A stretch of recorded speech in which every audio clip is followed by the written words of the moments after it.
সচিবালয়ে ব্যস্ত সময় পার করছেন প্রধানমন্ত্রী তারেক রহমান। সৌদি রাষ্ট্রদূতের সঙ্গে সাক্ষাৎ, বৈঠক করবেন বিভিন্ন মন্ত্রণালয়ের মন্ত্রীদের সঙ্গেও।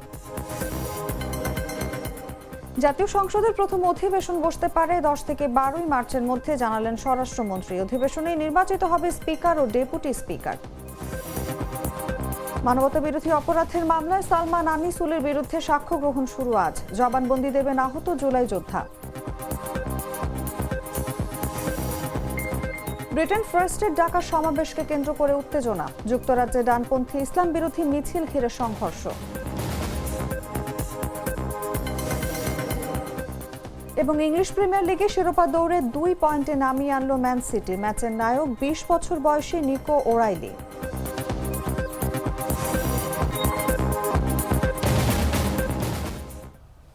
এতক্ষণ শুনছিলেন সংবাদ শিরোনাম। দর্শক, আমন্ত্রণ দুপুর একটা সংবাদে। সঙ্গে আছি আমি অনুভা বিশ্বাস।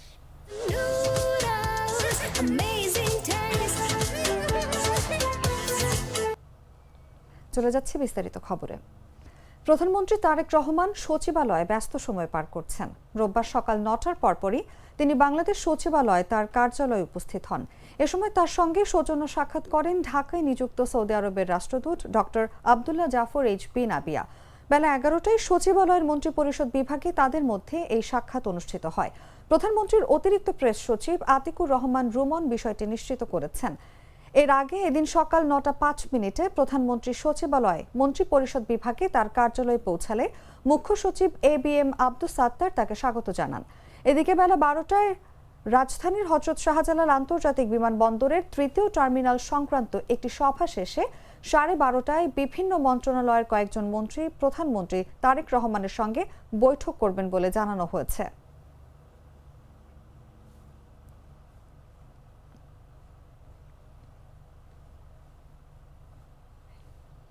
ত্রয়োদশ জাতীয় সংসদের প্রথম অধিবেশন আগামী 10 থেকে 12 মার্চের মধ্যে বসতে পারে বলে জানিয়েছেন বিএনপির স্থায়ী কমিটির সদস্য ও স্বরাষ্ট্রমন্ত্রী সালাউদ্দিন আহমেদ।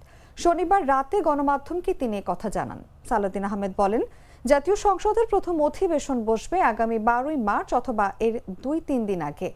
এই অধিবেশনে স্পিকার ও ডেপুটি স্পিকার নির্বাচন হবে। সংবিধান অনুযায়ী জাতীয় সংসদ নির্বাচনের ফলাফলের গেজেট প্রকাশের 30 দিনের মধ্যে রাষ্ট্রপতিকে নতুন সংসদের প্রথম অধিবেশন আহ্বান করতে হয়।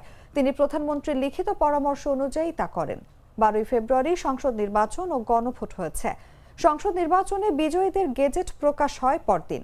সেই হিসেবে 14 মার্চের মধ্যে সংসদের প্রথম অধিবেশন বসার বাধ্যবাধকতা রয়েছে। নতুন সংসদ সদস্যরা শপথ নিয়েছেন মঙ্গলবার। এরই মধ্যে সংসদ নেতা নির্বাচিত হয়েছেন বিএনপির চেয়ারম্যান তারেক রহমান। তাকে প্রধানমন্ত্রী করে বিএনপির নতুন সরকার এরই মধ্যে কাজ শুরু করেছে। তবে বিএনপি এখনও স্পিকার, সংসদ উপনেতা ও চিফ হুইপ নির্বাচন করেনি।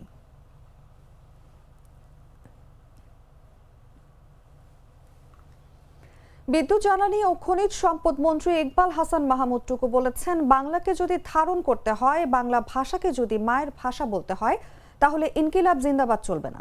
ইনকিলাব জিন্দাবাদ, ইনকিলাব মঞ্চ এগুলো বাংলার সঙ্গে কোনো সম্পর্ক নেই। যারা আমাদের মায়ের ভাষা কেড়ে নিতে চেয়েছিল, এগুলো তাদের ভাষা।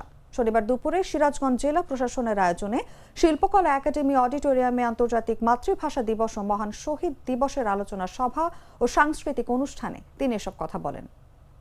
24-এর গণঅভ্যুত্থানের পরে আমরা আমাদের ভাষাটাকেও কিন্তু আমরা সুরক্ষিত করতে পারি। এই জন্যই পারি নাই যে আমরা ওইটার ব্যাপারে যত্নবান ছিলাম না, ইতিহাসের ব্যাপারে যত্নবান না। আর যে জাতি তার নিজের ইতিহাস জানে না, সেই জাতি কোনোদিন উন্নতি করতে পারে না।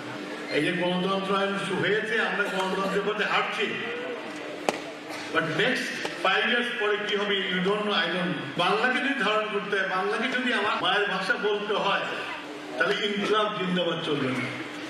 ইনকিলাব মন্ত্র, তারপরে কি তরিকি মন্ত্র, সব মন্ত্র হয়ে গেছে, যেটা বাংলার সাথে কোনো সম্পর্ক নেই।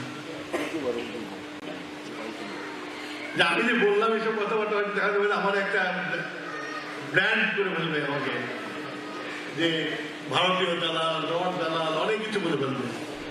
বাট আমি বলবো, কারণ এইটা বলার জন্যই আমি জীবন দিতে গেছিলাম, মুক্তিযুদ্ধে গেছিলাম।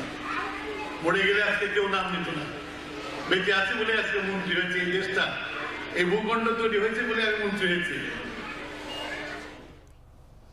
জুলাই গণ অভ্যুত্থানে সংগঠিত মানবতা বিরোধী অপরাধের মামলায় সাবেক মন্ত্রী আনিসুল হক ও সালমান এফ রহমানের বিরুদ্ধে আনুষ্ঠানিকভাবে সাক্ষ্য গ্রহণ শুরু হচ্ছে আজ। রোববার আন্তর্জাতিক অপরাধ ট্রাইব্যুনাল 1-এর প্রথম দিন একজন আহত আন্দোলনকারী নিজের সাক্ষ্য তুলে ধরবেন। গেল 10 ফেব্রুয়ারি প্রসিকিউশনের প্রারম্ভিক বক্তব্যের মাধ্যমে এই বিচারিক প্রক্রিয়া আনুষ্ঠানিকভাবে যাত্রা শুরু করে। এই মামলায় মোট 28 জন সাক্ষী রয়েছেন, যার মধ্যে আজ প্রথম দিনে একজন আহত জুলাই যোদ্ধা জবানবন্দি দেবেন। প্রসিকিউশনের দাবি অনুযায়ী সালমান এফ রহমান ও আনিসুল হক জুলাই আন্দোলন দমনে কারফিউ জারি এবং ছাত্র জনতার বিরুদ্ধে মিথ্যা মামলা সাজানোর প্রধান পরিকল্পনাকারী ছিলেন। একই ট্রাইব্যুনালে কল্যাণপুরের জাহাজ বাড়িতে 9 জন তরুণকে জঙ্গি সাজিয়ে হত্যার অভিযোগ সংক্রান্ত একটি মামলার শুনানিও আজ নির্ধারিত রয়েছে। আমি তো মশলা বদলে ফেলেছি, এবার আপনিও বদলে ফেলুন। একবার প্রাণ গুঁড়া মশলা ব্যবহার করেই দেখুন। লক্ষ্মীপুরের রামগঞ্জে বিদ্যুৎ বিলের মাত্র 5 টাকা নিয়ে 2 ভাইয়ের হাতাহাতিতে একজন মারা গেছেন। এই ঘটনায় বড় ভাই খোরশেদ আলমের বিরুদ্ধে হত্যার অভিযোগ তুলেছেন নিহতের স্ত্রী সাবিনা ইয়াসমিন। শনিবার রাত 8:30টার দিকে উপজেলার করপাড়া ইউনিয়নের উত্তর বদরপুর এলাকায় এই ঘটনা ঘটে। নিহত আলমগীরের স্ত্রী সাবিনা ইয়াসমিন অভিযোগ করে জানান, একটি মিটার 2 ভাই যৌথভাবে বিদ্যুৎ ব্যবহার করেন। দুজনই ভাগাভাগি করে বিল পরিশোধ করেন। চলতি মাসের বিল দেওয়ার সময় আলমগীর 5 টাকা কম দেন। এই নিয়ে 2 ভাইয়ের মধ্যে কথা কাটাকাটি হয়। পুলিশ জানায় বিদ্যুৎ বিল নিয়ে খোরশেদ ও আলমগীরের মধ্যে কথা কাটাকাটি হয়। পরে 2 ভাই দোকানে গেলে সেখানে তাদের মধ্যে হাতাহাতির ঘটনা ঘটে। প্রত্যক্ষদর্শীরা তাদের ছাড়িয়ে নেন। এক পর্যায়ে খোরশেদ ঘটনাস্থল থেকে চলে গেলেও আলমগীর সেখানে ছিলেন। পরিবারের ভাষ্যমতে আহত অবস্থায় আলমগীরকে উপজেলা স্বাস্থ্য কমপ্লেক্সে নিয়ে গেলে কর্তব্যরত চিকিৎসক তাকে মৃত ঘোষণা করেন। রামগঞ্জ থানার ভারপ্রাপ্ত কর্মকর্তা ফিরোজ উদ্দিন চৌধুরী বলেন, ঘটনার তদন্ত চলছে, তদন্ত শেষে বিস্তারিত বলা যাবে।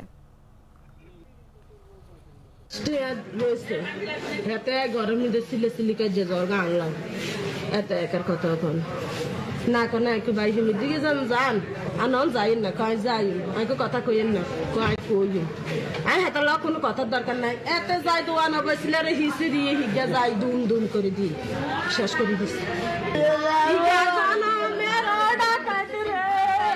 12 বছর অন্তর ছেলের 12 বছর পূর্ণ হয় না, তাহলে আমি কি করি এসব পালন করি বলেন কেন? আমার স্বামীরা ময়মনসিংহে ছিনতাইকারীদের ধাওয়ায় আনন্দমোহন কলেজের রসায়ন বিভাগের 3য় বর্ষের শিক্ষার্থী নুরুল্লাহ শাওন নিহতের ঘটনায় কিশোর গ্যাংয়ের 5 সদস্যকে গ্রেফতার করেছে পুলিশ। শনিবার রাত 12:30টার দিকে জেলা পুলিশ সুপারের কার্যালয় থেকে পাঠানো এক বিজ্ঞপ্তিতে এই তথ্য জানানো হয়েছে। এর আগে বিকেল থেকে রাত পর্যন্ত ময়মনসিংহ সদর উপজেলা, জেলার ঈশ্বরগঞ্জ উপজেলার ভারতী ও নেত্রকোনা সদর উপজেলার সাতপাই এলাকায় অভিযান চালিয়ে তাদের গ্রেফতার করা হয়। গ্রেফতারদের সবাই 18 বছরের কম বয়সী। এই ঘটনায় এর আগে এক কিশোরকে গ্রেফতার করা হয়। এই বিষয়ে ময়মনসিংহের অতিরিক্ত পুলিশ সুপার আব্দুল্লাহ আল মামুন বলেন, কিশোর দলটির সবাই অপ্রাপ্ত বয়স্ক ও বিভিন্ন শিক্ষা প্রতিষ্ঠানের শিক্ষার্থী।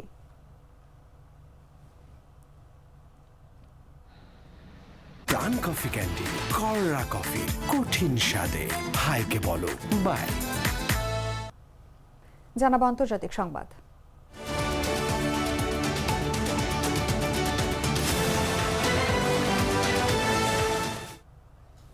সাম্প্রতিক একাধিক আত্মঘাতী হামলার জেরে আফগানিস্তানের ভেতরে বিমান হামলা চালিয়েছে পাকিস্তান। দেশটির সামরিক বাহিনী বলছে, হামলাগুলোতে সন্ত্রাসী শিবির ও আস্তানা লক্ষ্যবস্তু করা হয়েছে। আস্তানাগুলো পাকিস্তান তেহরিকি তালেবান এবং তাদের সহযোগীদের সঙ্গে সংশ্লিষ্ট বলে দাবি করা হয়েছে। পাকিস্তানের তথ্য ও সম্প্রচার মন্ত্রণালয় রোববার এক বিবৃতিতে জানিয়েছে, গোয়েন্দা তথ্যের ভিত্তিতে 7টি শিবিরে নির্বাচিত অভিযান চালানো হয়েছে। টিটিপি দীর্ঘদিন ধরে পাকিস্তানের ভেতরে হামলার দায়ে অভিযুক্ত। সীমান্ত অঞ্চলে আইএস এর একটি সহযোগী গোষ্ঠীকেও লক্ষ্যবস্তু করা হয়েছে বলে দাবি করেছে ইসলামাবাদ। আফগানিস্তানের তালেবান সরকার তাৎক্ষণিক কোনো প্রতিক্রিয়া জানায়নি। তবে আল জাজিরাকে আফগান সূত্রগুলো জানিয়েছে, রোববারের 2টি সীমান্তবর্তী প্রদেশ পাকতিকা ও নানগারহারে এই হামলা চালানো হয়। পাকতিকা প্রদেশে একটি ধর্মীয় স্কুলে ড্রোন হামলার কথা বলা হয়েছে। পাকিস্তান বলছে, ইসলামাবাদ, বাজাউর ও বান্নু জেলায় সাম্প্রতিক হামলাগুলো আফগানিস্তান ভিত্তিক নেতৃত্বের নির্দেশে চালানো হয়েছে। এমন চূড়ান্ত প্রমাণ তাদের হাতে রয়েছে।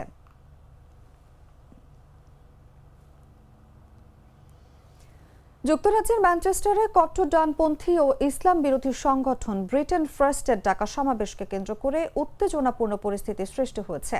এই আন্দোলন থেকে ওদের ফেরত পাঠাও স্লোগানে মুখর হয়ে ওঠেন শতাধিক বিক্ষোভকারী।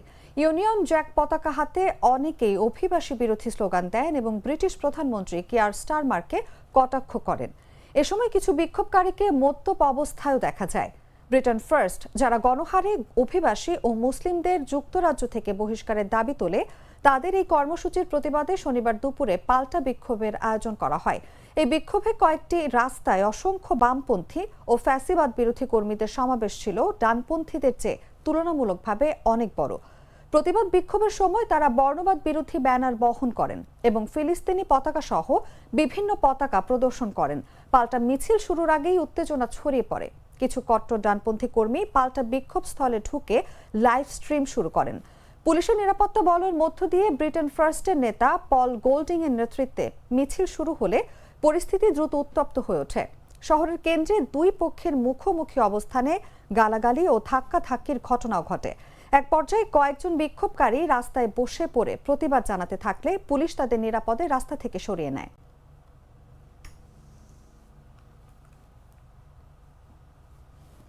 সংবাদ শেষ করব খেলার খবর জানিয়ে।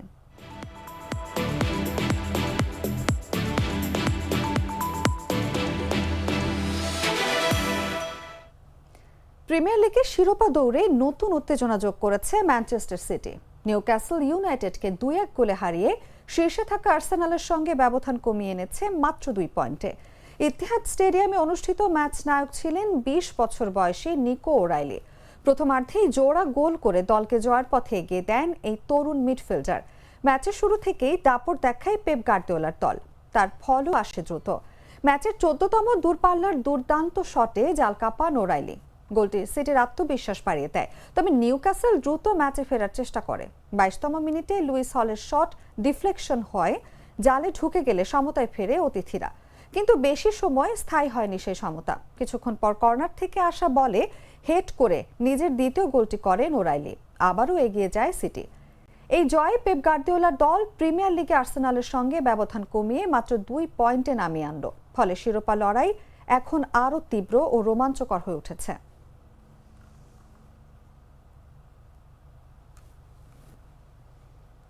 সংবাদ শেষ করার আগে শিরোনামগুলো জানিয়ে দিচ্ছি আরো একবার।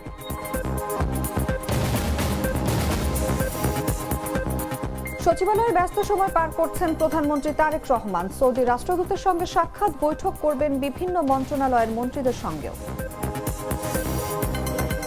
জাতীয় সংসদের প্রথম অধিবেশন বসতে পারে 10 থেকে 12 মার্চের মধ্যে, জানালেন স্বরাষ্ট্রমন্ত্রী। অধিবেশনে নির্বাচিত হবে স্পিকার ও ডেপুটি স্পিকার।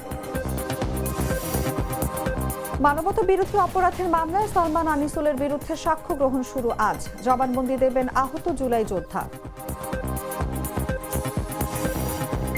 ব্রিটেন ফার্স্টের ডাকা সমাবেশকে কেন্দ্র করে উত্তেজনা। যুক্তরাজ্যে ডানপন্থী ইসলাম বিরোধী মিছিল ঘিরে সংঘর্ষ।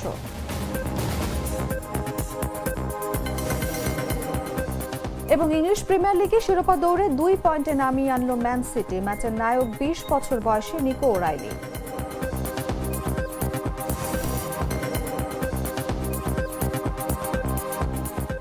দর্শক, এই ছিল এখনকার মতো। এরপর দেখবেন দুপুর 3টার সংবাদ। প্রতি মুহূর্তে সর্বশেষ খবর জানতে ভিজিট করুন jagonews24.com।